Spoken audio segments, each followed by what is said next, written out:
Hi guys, welcome back to my channel. If you haven't already, please subscribe to my page. I'm trying to reach 1,000 followers, and with your help, I will get there. But let's get to it.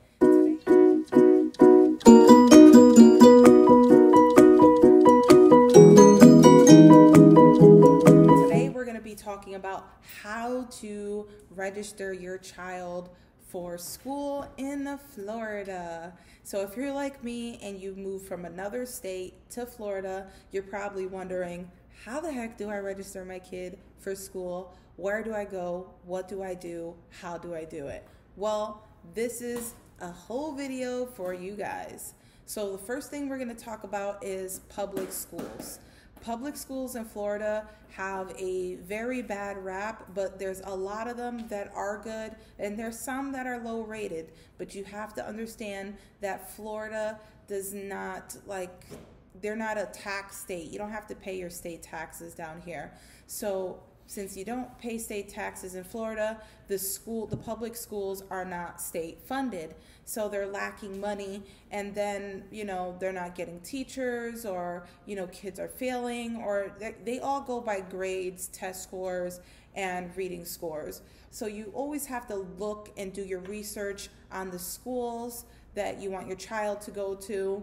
I know the public school around my home, I think it's about a 4 or 5, but I'm not too sure. Do not quote me on that. I really don't know what the rate is. I know about charter schools, which we'll get after that. So public schools. Public schools, like I said, they get a bad rep, but some of them are good, and they provide transportation for your child to get to school, unlike charter schools. And also, I think they have uniforms, and let's see. And if your child goes to a public school and they go to a high school public school, they have that accelerated program, I want to call it. It's let's say if your kid is accelerating in math, reading, or science, any kind of program, they get to go into an accelerated program in high school that gives them the chance to earn college credits. So by the time they finish high school, they could become a sophomore in college, because they give them credits from freshman year of high school all the way until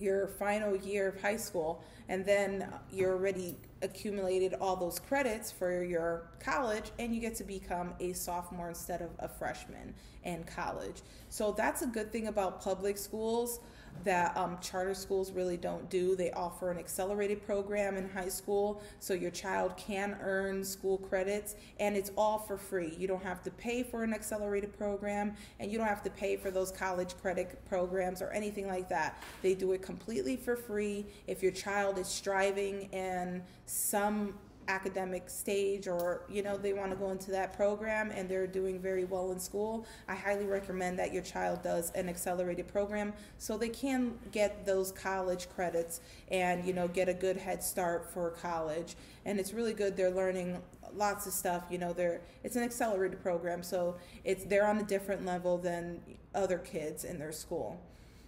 So that's one thing about public school that's really good. Another thing about public school is that you have to find your zone.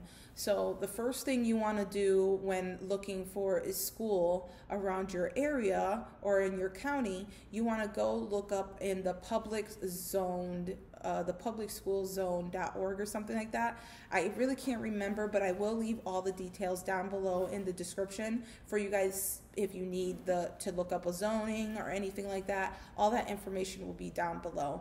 But you first want to look up your zone from the school. Once you find out your zone and which school is in your zone, then you can apply to the school. When you apply to the school, you will need your child's date of birth, their immunization paperwork, their physical paperwork, two copies or 2 proof of residencies, and your license. And your license has to be a Florida license.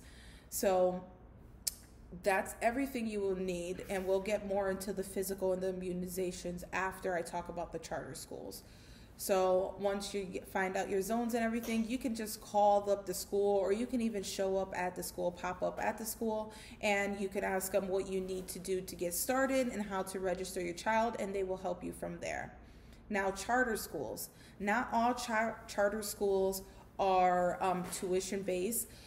My daughter did get accepted into a charter school, and I do not have to pay a tuition fee for her to go to the school, but I do have to pay for a uniform shirt that has their embroidery of their school name on the shirt, and those shirts usually run from like $12.99 all the way up to like $16.99. It depends on the size you need for your kid, and you have to go to a specific uniform store that the school chooses for you to purchase those uniform shirts. Now, the pants and the slacks you can get at the regular stores, but you would have to order those shirts specifically at the uniform store.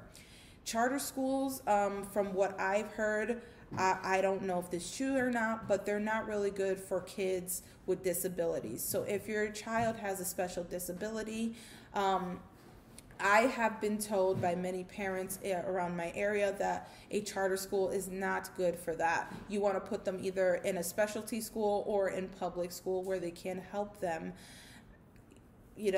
with their learning much better. I don't know. They never explained to me why a charter school isn't good with that. But when I was filling out the paperwork for my daughter for a charter school, they did ask a lot of questions about specialty needs and all that stuff. And my daughter doesn't need any of that, but that's just something to think about. I am in a group, in a community group on my Facebook, where all the parents talk, and that's just one thing I've heard that they're not good about. But charter schools are almost like an all-day accelerated program, and what I think of a charter school is like a tech school. So it's like down here they have an arts and dance charter school. My daughter wanted to go into that, but you have to win a lottery. Like they pull like a lottery for the school, and they choose your child, or you have to go for an audition. The charter school she got into, all I had to do was apply, and I got put on a wait list. And luckily, she got accepted. If she didn't get accepted and that list got any longer, she would be placed into a lottery where they pick a number, and hopefully she would get chosen to the school. If not, she would have to attend a public school. Charter schools do not offer any transportation.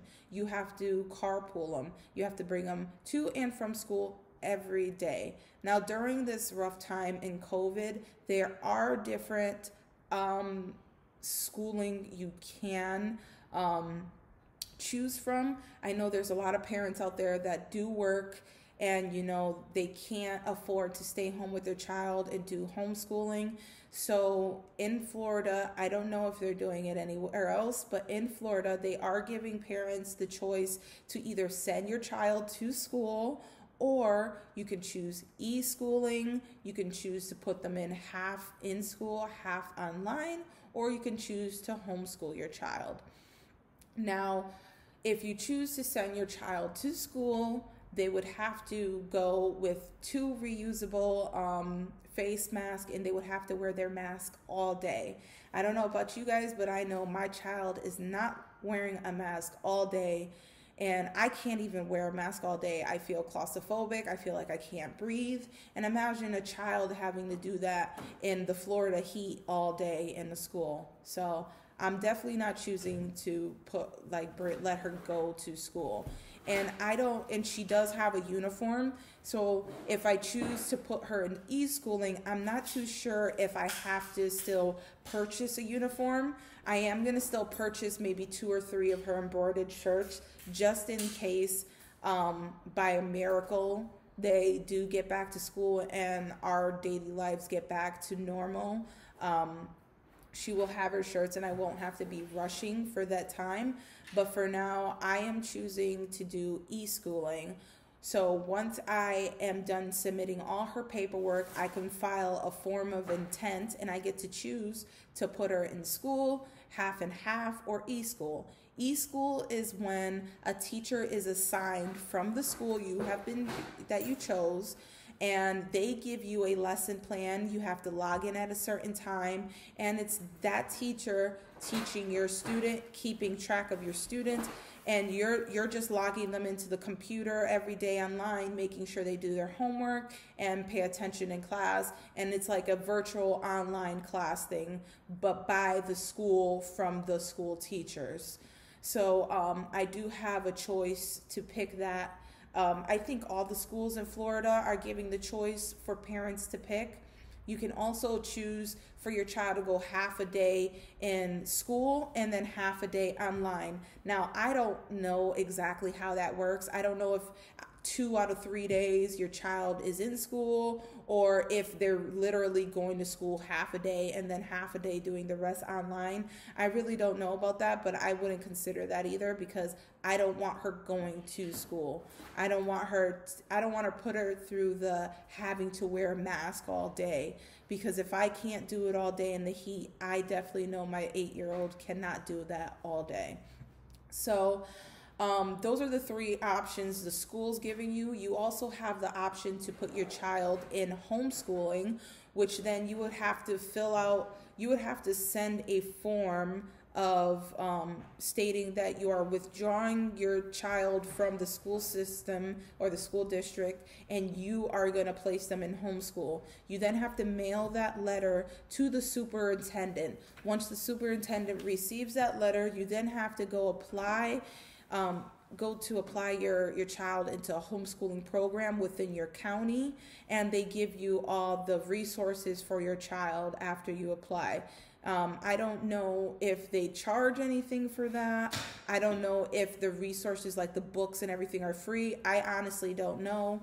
But I've heard from some parents down here that do teach their children like homeschooling, that when they signed them up for their homeschooling program, that program sent them all the materials they needed to homeschool their child.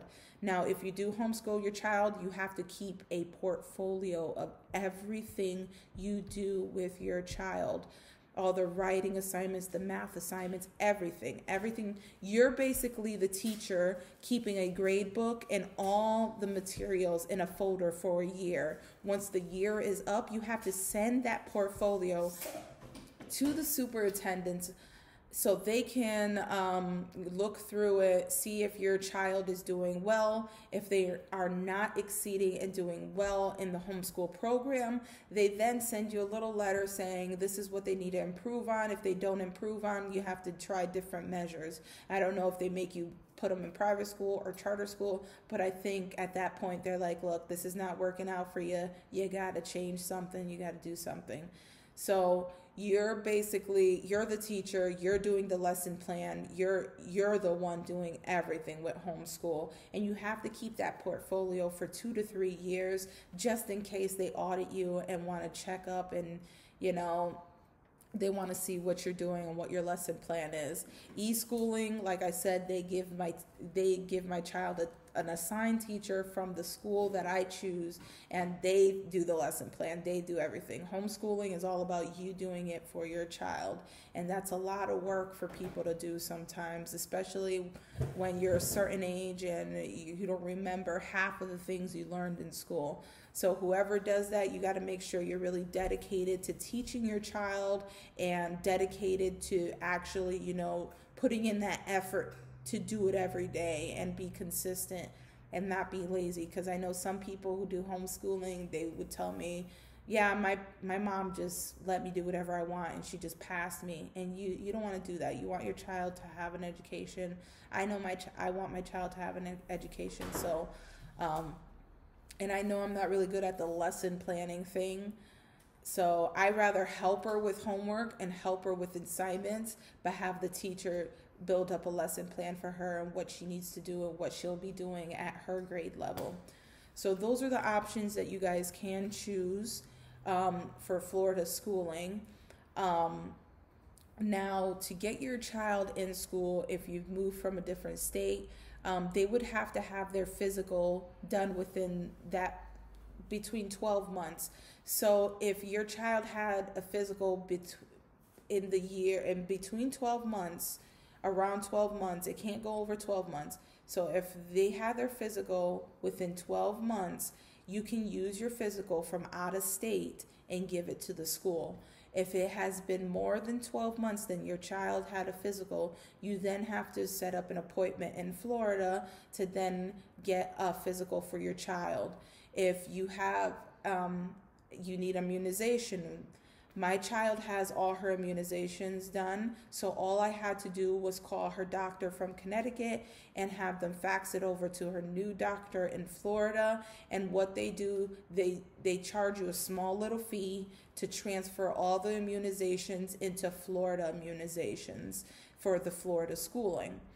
Now, if you're like me and you move from one state to another and you're in limbo with insurance and you're trying to switch insurance, and I really don't have insurance. Well, I have insurance, but it's Connecticut insurance. I can't use Connecticut insurance in Florida, so I'm trying to switch that over to Florida. And if you're like me trying to do that, then you would have to pay for the physical and the immunizations to get done. If you have insurance, don't even worry about it. Your insurance will pay for it. But if you don't have insurance, I advise you to give a couple doctor offices some calls, ask them their pricing and how much it would cost for you to do your physical. One place I called for my daughter, they wanted to charge me $130 for a physical and then $24 for each vaccine that she needed, if she needed a vaccine. I knew she didn't need a vaccine because she already had all of them done, but they were trying to say it's going to be $130 plus $24 for any vaccine she needs done. So then I called a different place and they told me we only charge $60 for the physical and then $15 to transfer her immunization paperwork into Florida. So I'd rather pay $75 than $130 for a physical. They're just going to check her up quick, fill out a little form for the school. They give you the form for the school. They give you the immunizations with that just say Florida. It's the same paperwork as your state. They just changed the little top to say Florida immunizations. They give you all that paperwork, and then you have to give all that paperwork to the school. And you pay the $75 or whatever you pay. I've heard one of the girls I met down here said she only paid $70. $5 difference, doesn't matter to me. I'm getting it done for her. She's going to get her physical done, and we're going to send in the paperwork. And like I said before, the paperwork that you need is your child's birth certificate, you need your license, and you need your Florida state license. You cannot do it with any other license. It has to be a Florida state license. You also have to have a Florida residency. You can't have a residency that's under your parents' name. It has to be a lease or a deed with your name on it. So you have to have your residency. So that's one proof of residency, and then they ask you for a second proof of residency. You can either have a light bill, a gas bill, or your internet bill. And they also ask for the physical, the immunizations. If you're going through or have been through a divorce and you have a child where there's custody involved, you would have to also give that custody paperwork to the school and make sure everything is good in the legal manner. So they ask for all that paperwork. And that's pretty much it. I think I've covered everything for you guys. I covered public schools. I told you that public schools gives you transportation. The children, I didn't tell you, they get student IDs where they get scanned into the bus. For public schools, they get the accelerated group. When they hit high school, they could earn college credits. Charter schools, some of them have a tuition fee. So a lot of them don't have a tuition fee. They do not provide transportation. Charter schools are carpool schools. You have to bring your child to and from school. You have to check your zones. You have to know what zone you're in. You got to know what school is in your zone, because I'm living on one side here, and then my neighbor could be zoned for a completely different school. So it doesn't matter if you're in the same neighborhood. It all matters about this crazy zonage. And I'll leave all the information down below, because if you see the zone map, it's like so funky. It's like broken up really crazy, and like you can be going to one school and your neighbor could be going to a completely different school. They could have a bus, you cannot have a bus. Like, this is things that people go through in Florida. So make sure you know your zone. You go to the school, you tell them where you live, because sometimes they do make mistakes. And you got to know that zoning on schools, I think, change every year here or every couple of months. I forgot what they told me, but school zonings change a lot.